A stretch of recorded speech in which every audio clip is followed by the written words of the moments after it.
டேய் எங்கடா இருக்கீங்க? நமக்கு வர டஃப் டைம் ஸ்டார்ட் ஆயிடுச்சு, இங்க யாருமே காணோம். சரிடா சீக்கிரம் வாங்கடா, நம்ம புக் பண்ணிருக்கிறது 1 hour தான்டா. டேய் சீக்கிரம் வாங்கடா, மேட்ச் ஸ்டார்ட் பண்ணு. டேய் இல்லடா டீம் எடுக்கணும். ஆமாடா சீக்கிரம் எடுங்கடா.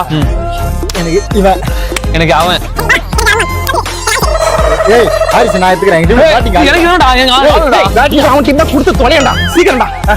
சரி அப்ப நான் இவனை எடுத்துக்கிறேன். நான் அவனை எடுத்துக்கிறேன். வாங்க ஸ்டார்ட் பண்ணலாம். மச்சான் டாஸ் போடணும். காயின் இருக்கா? என்கிட்ட இல்லடா. டேய் உன்கிட்ட இருக்கா? மூட்டை காங்க இருக்கா? டேய் உன்கிட்ட காயின் இருக்கா? டேய் உன்கிட்ட இருக்கா? டேய் ஆடா இவனாச்சும் போட்டு தொலையண்டா. டேய் யாடா இவனா? ஈவன். நான் டேய் நான் போற சொல்லி ஏன்டா போடுறேன்? இரு. டேய் நான் போறேன்டா. டேய் போடா, நானே போட்டு தொலைறேன். ஆடா இவன்டா. ஈவன். சூஸ் டு பேட்டிங் டா. வாங்கடா. போறா. தம்பி உங்க டைமிங் முடிஞ்சிச்சுப்பா. அத்தால் வெயிட் பண்றாங்க. சீக்கிரம் வெளில வாங்க.